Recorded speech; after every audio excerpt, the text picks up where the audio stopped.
everyone. Welcome to Rappler Talk Entertainment. I'm Vernice Tantuco. Today we are here with Teresita Ssen Marquez, Yay. the first Reina Hispano-Americana from the Philippines. Yes. Hello Hi. and welcome. Good morning.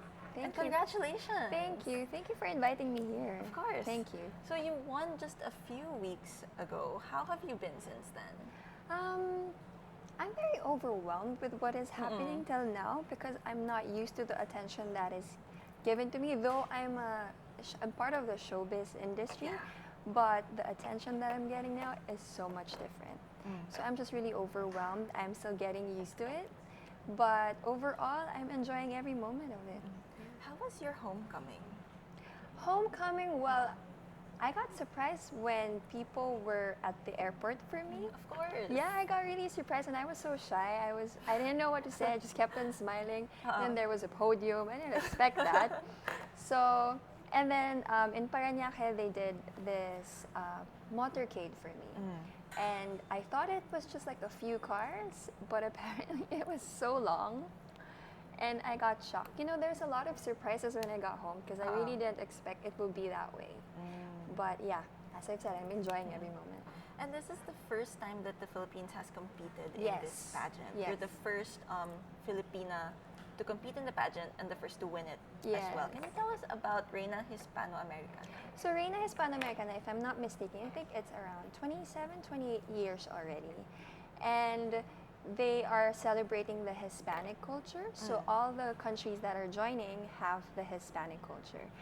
Latin countries, basically. And now they opened it to different countries. They want to reach out to different countries. And they chose the Philippines and Asia because we have history with them. Yes. So they wanted, you know, us to be part of it. And for the first time, they invited us this year. That's so interesting because you're promoting Latin culture. Hispanic culture, Hispanic culture, but you are Asian, technically. Yes, right? you know, we have a unique heritage. Yeah. My grandmother is Spanish. My mom's mom is Spanish. So technically, it's also in my blood. Yeah. Yeah. You competed in Bolivia. Tell us about Bolivia. What did you do there? Tell us about the people you competed with. Bolivia is much like the Philippines. Yeah. Though I didn't have time to go around Bolivia because we had activities every day. But we also went to La Paz where it was really hard for me because the altitude was different. It was so high. It's above sea level. When I arrived there, I had to use an oxygen mask. Yeah. It was so hard for me to breathe. Did you faint? Almost. Oh my God. If I didn't have the oxygen, you know, the gas, oxygen tank beside, or there's no medic, I would have fainted. It was so hard. Oh my God. Well, at least you didn't faint on stage that night. No, but it was a struggle. It was really a struggle. They told me that I had to adjust like 2-3 days before I can breathe normally. Oh, that's interesting. Yeah, though, like Lake Titicaca, we went there. It's so beautiful. It's really different. Like when you go out the airport, it's like a painting with the mountains and everything. But in Santa Cruz, I didn't go around much, so yeah. So Santa Cruz is where the coronation night was in held. Santa Cruz. Take us back to that night. Were you nervous about anything? I was just really praying all throughout because, you know, I'm competing with powerhouse countries, beauty, you know, Venezuela, Colombia, you know how they are. They're beautiful, they're tall, they perform really well, they can dance really well. Did you dance during the pageant? I did. I had to dance. I thought to myself that I had to do something where they would notice me because everyone was so beautiful. Everyone knows how to perform. So I had to do something that they would remember me. And I did dance in a TV show, and I did like a traditional Maranawan dance, singkil. And then inside I didn't tell them that I was wearing a ballroom outfit, a really sexy outfit. And then I changed my costume. Like in 10 or 5 seconds I did change that. So they got shocked. So from then on, they remembered me as the one who changed costume on a morning well, I show. Guess it worked. It did. It did. It worked in my favor, and I'm happy I did that. Yeah. Were you nervous about your Q&A? I know a lot of beauty queens get a little jittery for that one. Of course, I think all beauty queens, when it comes to Q&A, you're gonna get really nervous. It's a make or break segment of a beauty pageant. Yeah, and the question you were given was very it was relevant, I think, Yes. to what people were saying about you even before Yes. even before the pageant. The questions were really personal, even with the other girls. It was really connected to them. So it's perfect though that they asked me that question because I was experiencing that during the pageant. So I got my answer through experience and I was just really being honest. Yeah. So I wasn't nervous because I know what I was going to say and it was not made up. So yeah. Well, for the people watching who don't know what you were asked to just to refresh their memories. Yeah. You were asked. Oh yeah, about it's all in Spanish. I speaking- forgot. You were asked about speaking, how you can promote Hispanic culture if you don't speak Spanish. Yeah, if I have a language barrier. I just told them that, you know, for me, kindness is a universal language. I got through the pageant, a Spanish-based language, Spanish-based pageant. If you're just kind enough, if you make an effort to learn, and if you're kind to one another, then eventually they will teach you, they would help you. And at the same time, I think the essence of Hispanic culture is not just about the language. It's about the culture, the traditions, and, you know, it's about learning and celebrating life. Yeah. Have you learned anything new about Hispanic culture since you won? Hispanic culture, it's more of the traditions. They really love celebrating life. They really love dancing, the arts and the culture. I never thought it would be that way because when I was there, all the Latinas, when they hear music, they dance. Oh. They practically Fun. celebrate it. They're very fun. They're very positive about it. And at the same time, they're religious. That's what I love about the Hispanic culture is that they really give faith and they give everything to the Lord. And when we were there, before we do anything else, we pray. After everything, we pray. And we talk about God, about celebrating life, which is really beautiful. Yeah. Well, that sounds really close to Filipino culture, Yes, actually. exactly, Yeah. exactly. That's why when I was there, I got shocked how a lot of similarities were. But at the same time, I was also having a hard time because I didn't know anyone. There's no Asians, where you can connect. I didn't speak the language fluently.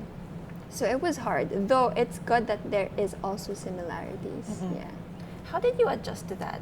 I imagine it must have been a slight culture shock. Yes. Yeah. I wanted to go home. I Oh was my crying a few God. days, like when I was there. So you couldn't breathe. I- You were crying a few days And- later.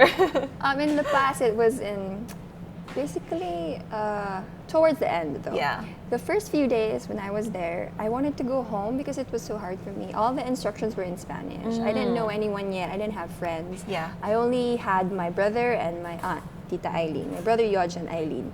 So imagine how hard it was for me because I'm practically lost in a place I don't even know. So I'm like, Lord, why did you send me here? Why are you giving me such a hard time? Though, it was hard to adjust at first, but I realized that it's just my last time to compete in a pageant, and it's Philippines that I'm carrying.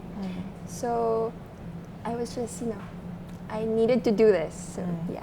Well, you overcame the challenge, and Thank now you. you're here and you've won. Thank you.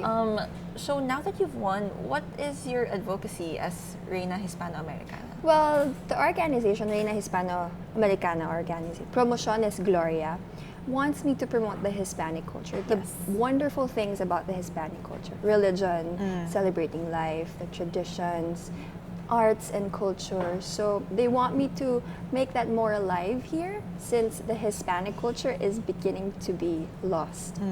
Though we all know that we started also there. Yeah. Though sometimes people are telling me that we were colonized, it wasn't that nice, it wasn't good. But I'm not covering anything, I'm not concealing anything.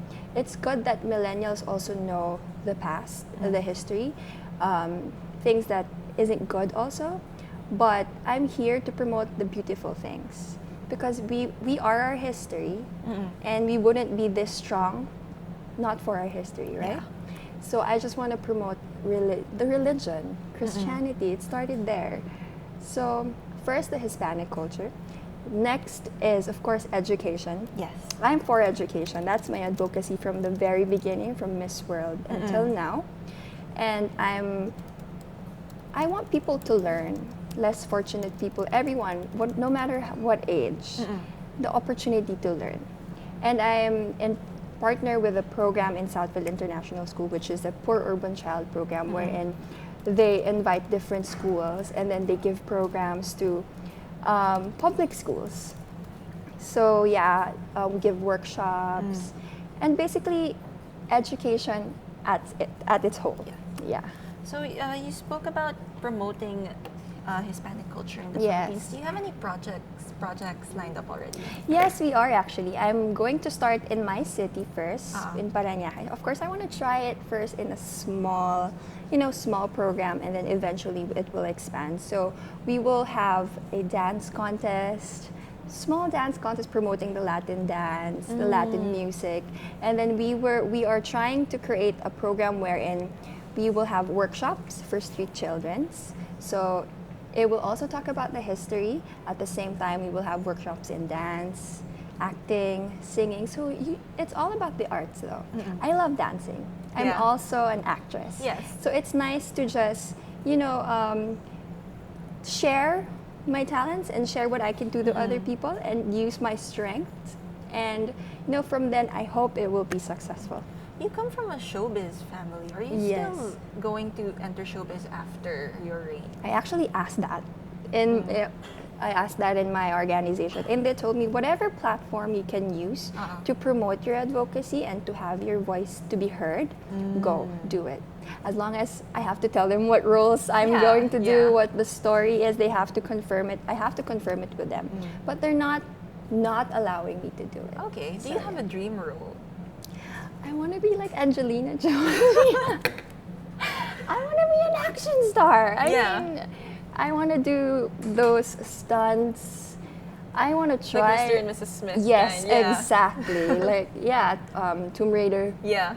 I think that would be really cool. That's so cool, yeah. That would be really cool. I want to try that. That's my dream role, yeah. But then you also made a promise to your dad, apparently. Oh my gosh. And you guys agreed that if you won this pageant, you would pursue a doctorate degree.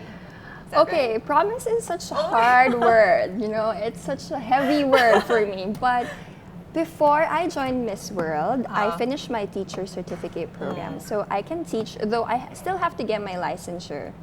Then I was planning to enter my master's, but I won Miss World, so I had to, put that aside first. Yeah. So my dad got a little disappointed with that, and he told me after I win, I have to do that. But of course, I have a lot of responsibilities and duties that I want to prioritize. Maybe in the future I will, because it's also part of my list that I want to do. No matter what age you are, I can still do that. Yeah, that's true. Yes, yeah. But you're focusing on the year ahead. This is just like 15 months. Yeah. A reign of 15 months, and I want to just do everything I can within that 15 months. And my priority is that, helping people, serving people, using my platform. So, yeah.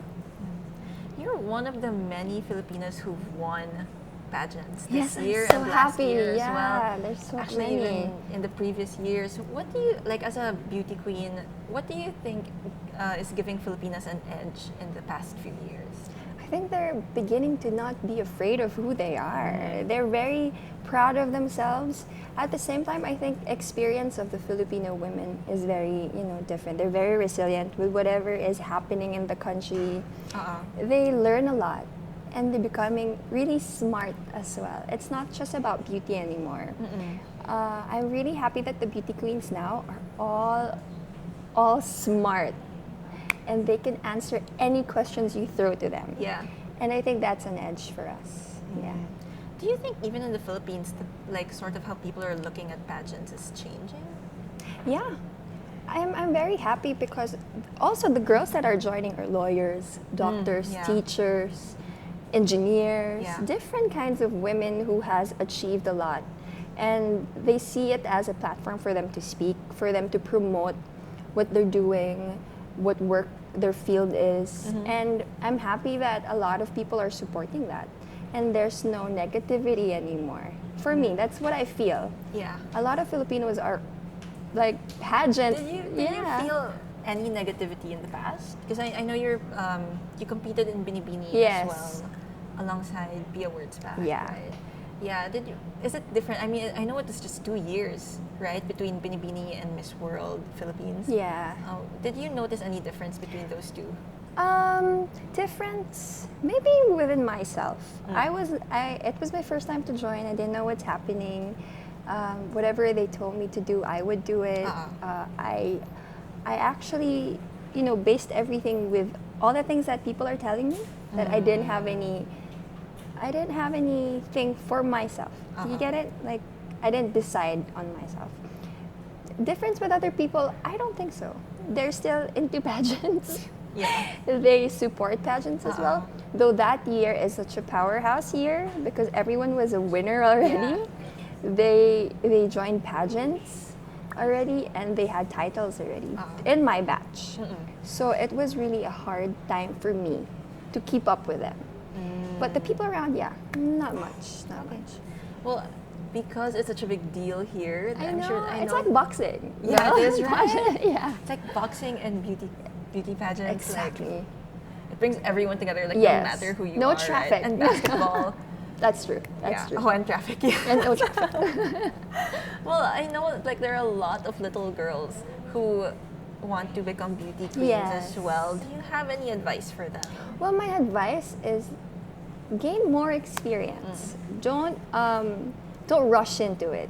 Don't rush into it because if you join a pageant, you have to know more about life. You have to know everything that is happening around you as well. And if you're young and you're into your little bubble, it will be so hard. So for me, don't rush into it. Gain experience, study, get your college degree better if you get it. And it will go smooth sailing if you know everything that is happening around you. Yeah, I can actually see that happening. Like I feel like beauty queens are getting a little bit older. Yes. Yeah, because they're finishing their studies first. Which is really good. And like you, like they're not afraid to compete again. Yes. Right? I think you're going to be more confident if you know what's happening around you. Yeah. And if you have, experience with everything. So easier for the question and answer as well. Yeah, it's going to be much easier. So yeah. All right. Well, that's all the time we have for today. Thank you so much, Teresita, for joining us. Thank you so much. And thank you guys for watching. Thank you.